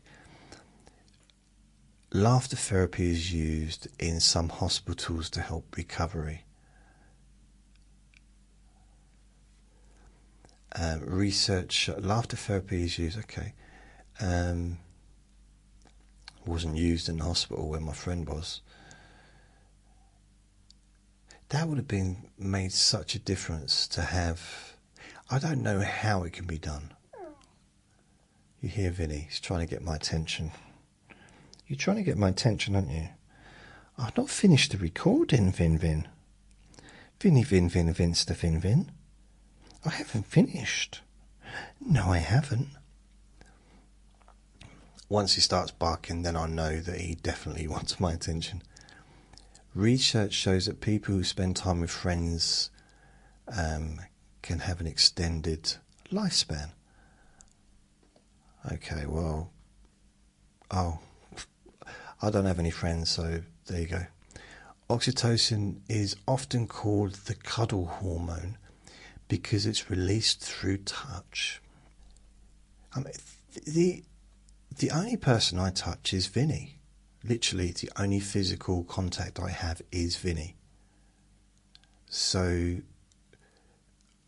hopefully, and that's every day. I mean, cuddles, like at night, I put my arm on him when he's on the sofa and stroke him in that. So maybe I get something from that. Singing out loud releases endorphins and can lift your mood instantly. I like a nice little sing-song. Smiling uses fewer muscles than frowning. There's an old joke about that. I won't say it because it's not my joke. Okay, I will. It's a Bill Hicks joke. He said, someone came up to me and says, smiling uses fewer muscles than frowning. And Bill Hicks' response was, and did you know that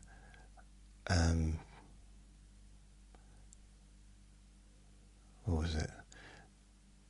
Taking your time out to tell me that uses I can't remember the joke. Something about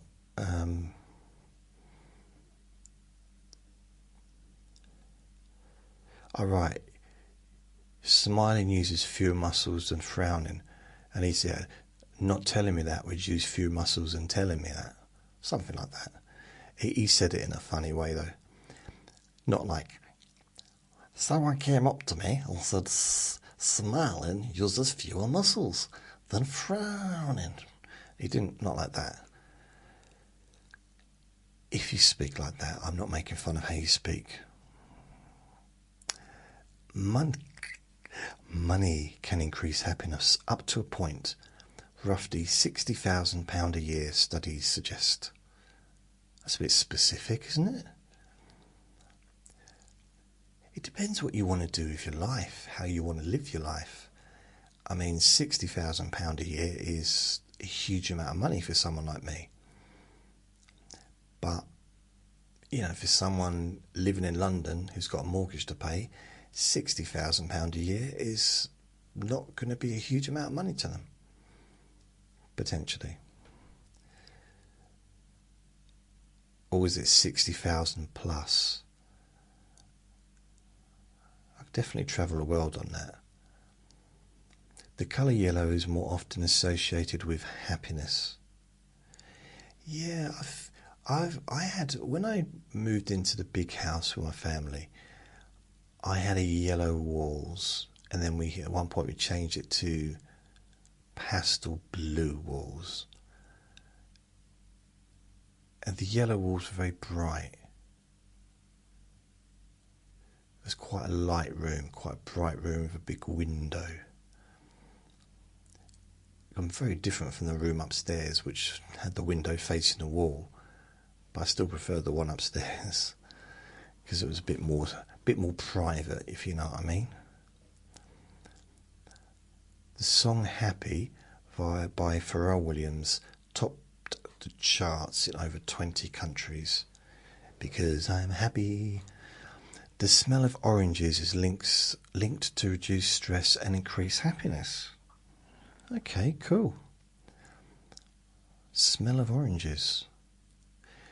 It's citrus flavours.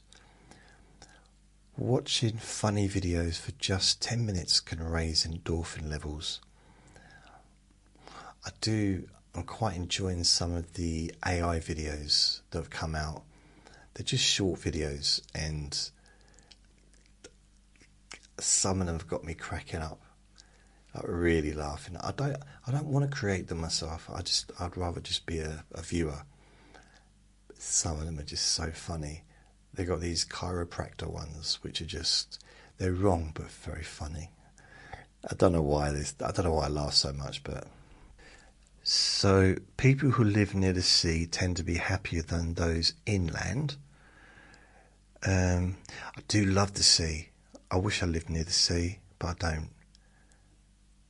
To be able to, I think as I retire, as I'm getting to that age now, I think being near the sea would be quite nice. Me and my mobility scooter, just having the sea air, with Vinny running, trying to catch up with me on the lead. Yeah, I used to live by the sea a few times, and there's benefits to living by it. There is.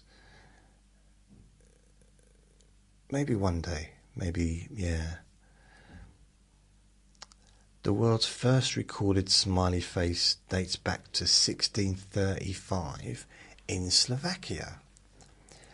That's all I know about that. Cool.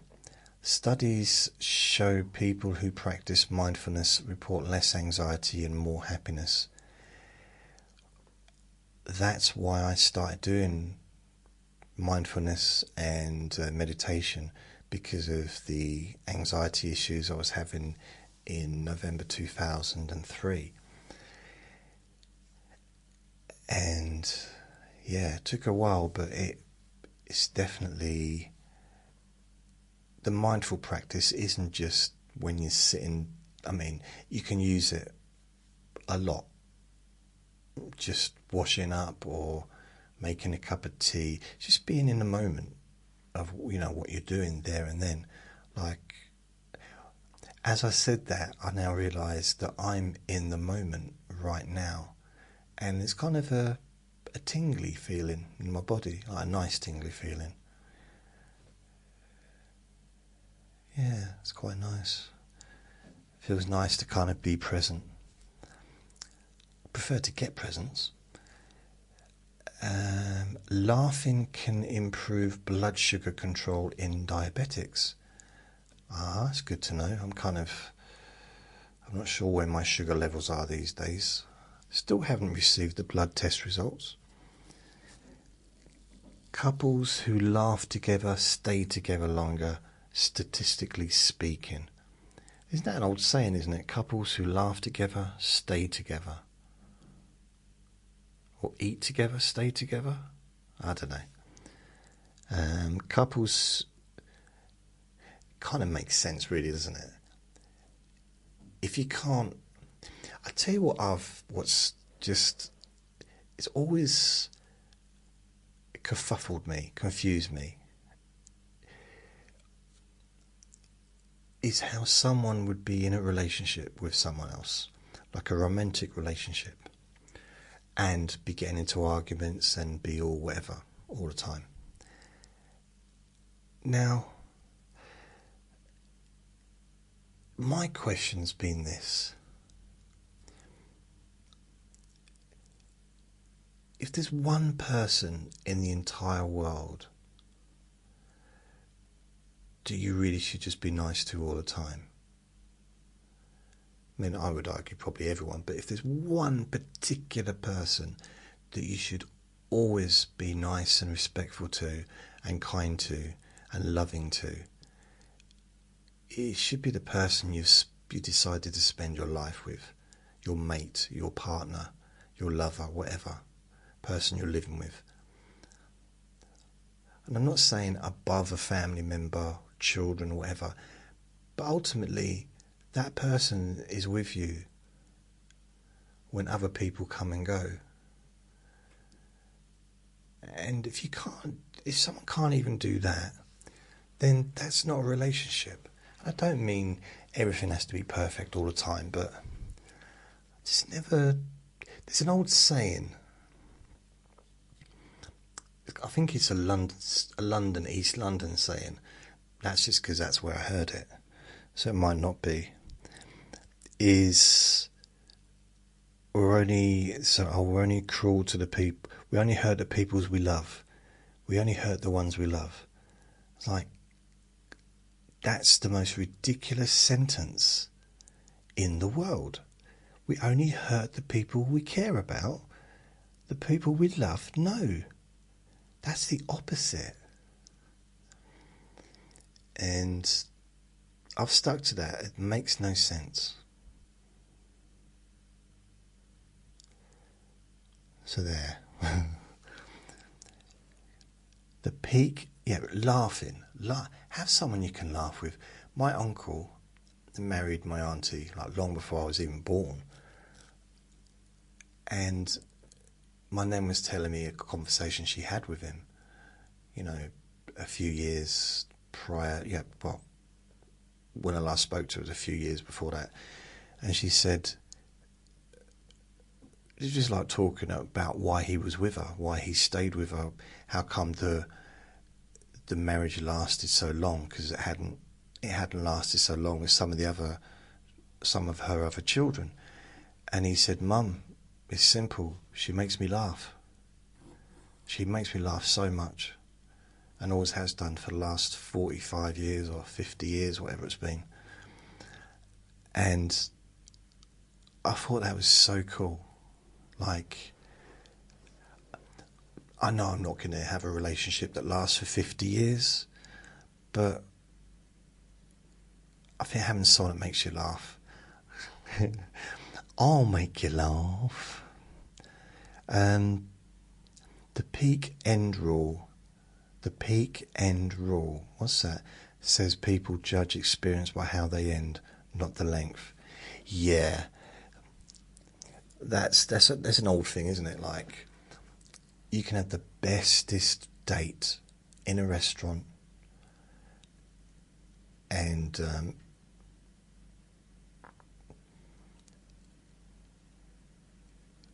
oh my goodness, it's raining, and I have to take Weasel Bob out. That's not fair. Hasn't rained all day. I could have taken him out half an hour ago, but no, I wanted to do the recording. But now I'm going to get wet, and I am not pleased with that. So there's the whole thing. So if I was to have a date and there was a female that liked me and I took her out, so we went to a restaurant, and it was the most wonderful night ever, and everything was perfect, how perhaps she'd always imagined it would be, like how she'd like her date to be, and I was the perfect gentleman or whatever, I don't know. And everyone was fine. The meal was perfect. The journey there was perfect. You know, perhaps we went to the cinema first, or theatre. Then we go for a meal. And right at the end, the restaurant, I don't know, the waiter pours some red wine over her head or something. I bet you that's the only thing she'll remember. I bet you. She won't remember all of the good stuff, like enjoying the meal or enjoying the theatre or the getting ready and all the stuff that was maybe enjoyable, the conversation. The only thing she's going to remember, and probably with me as well, the only thing I'd remember is this waiter walking up with a glass of red wine and pouring it over her head. And that's what I'm going to remember, seeing that and seeing the look on her face of horror, and she's probably going to remember it happening and seeing me laughing. So that, I think that's what that means, peak end rule. It's how things end. That's what we remember, not how good it was during. not all the good things. So I just had a bit of a disruption there. Someone knocked on the door. I thought it was a neighbour. It wasn't. It was my delivery. I got some lights that I can put on myself when I'm walking Mr. Farty Pants. People are happier when they spend money on others rather than themselves.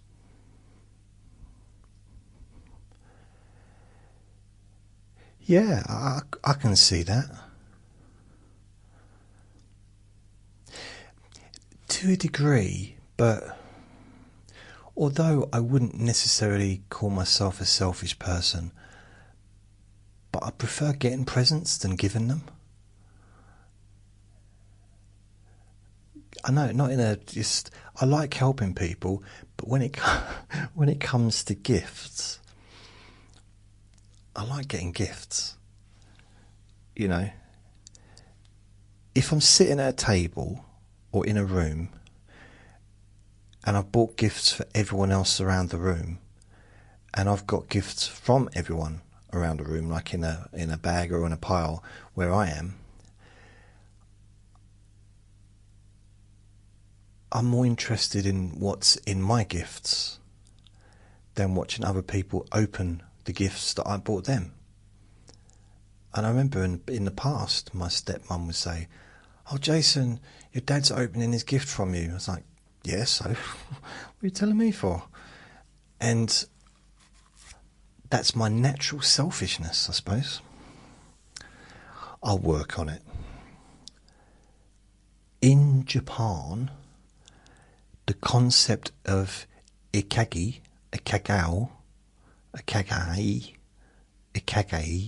means a reason for being, a source of joy in life. A reason for being. Would that be the same as a purpose? A reason for being. So this is my reason for being. However ridiculous it might be, this still is my reason for being. So it's a source of joy in my life, I guess. The famous smiley face design was created in 1963 by Harvey Ball. Oh, cool. Is that what they use on emojis? He must have known the internet was coming. He was a bit ahead of his time, wasn't he? Or created this thing. What is it? It's a smiley face. Yeah, what for? It's going to be for emojis for people when they send texts and when they send emails and post messages on Facebook and stuff. Okay, so when do you think we can start making some money from it? Probably about 40 years. Oh, brilliant. Hig, a Danish concept, means cozy contentment, boosts feelings of happiness. Hig or hig, cozy contentment. I suppose there's a bit of that. I would say probably being warm. After being out in the cold, being warm, cozy, having food in your belly and just not needing anything. Or finishing work on a Friday. Maybe being at home on a Friday night knowing that you got the weekend, or maybe waking up on the morning of your holiday, or I don't know, things like that, I guess. Studies showed that simply anticipating a happy event can make you feel happier. Yeah, I get that. I suppose it's that kind of the whole looking forward, isn't it? Looking forward to something. I mean, technically, looking forward to something means looking towards something that hasn't happened yet, that you are expecting to happen. But we use that term when it comes to positive things, don't we? You don't say, "Oh, I'm looking forward to seeing the dentist on Friday." You know, You know, it's just these things we don't use it in that term, but it is still this is probably the correct term to use, because you're thinking about something that's going to be happening and you're looking forward to it. But for some way, for some reason, it's turned into this. It's not a bad thing, blimey, but it turned into this positive thing. I'm looking forward to something. So I guess that's what they mean. You know, anticipating a happy event can make you feel happier. Happiness can be contagious. Your friend's happiness can increase yours by 25%. Yeah, I'll go with that. I mean, it depends on my mood, but it can work both ways. Definitely, I know it can work the other way. So yeah, it's I like seeing people in good moods. I do, even if I'm not in a good mood myself, and I know that I can't participate in their particular activity, whatever. It's still nice to see. I like just to see people getting on, to succeed into doing well, to achieving what they set out to achieve, to having good luck. You know, someone who maybe wins a lottery, or someone who meets someone nice, I like that for someone else. When they win, when they feel good, when they feel happy, it's nice. It's a lovely feeling. People who regularly express, wonder where this is going, affection. Oh, okay. People who regularly express affection live longer and feel more content. Yeah. I mean, in a way, don't they deserve to? Maybe that's a weird thing to say, but someone that's being nice to other people, that goes through life being nice to other people,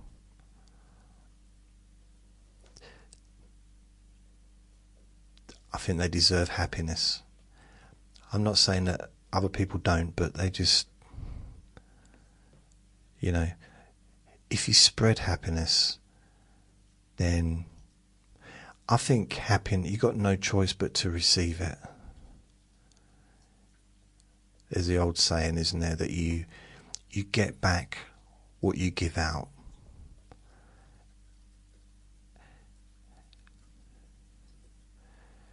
So you always get back what you give out, maybe 10 times more, but you have to give out to get back. So you have to give to receive. But at the same time, you don't give to receive. Just put your faith in the fact that you will receive, that you will be looked after. So by feeding, making sure everyone you know has enough to eat, means that you will always have enough to eat. But you're not doing it for that reason, you know? So the little things I kind of believe in. Doesn't mean it's true. I think it stopped raining. I think it might have just been a little rainy moment. But either way, I've got to get prepared to be soaked through. Man. So, this, apart from being one of the longest recordings I've done for a while, is the end of the recording. The end of this particular session. Tomorrow, Whisper Wednesday. Yeah. So thank you for listening. Remember to be kind to yourself, because you deserve to be happy. And be gentle with yourself. You deserve to feel safe. Lots of love. Bye.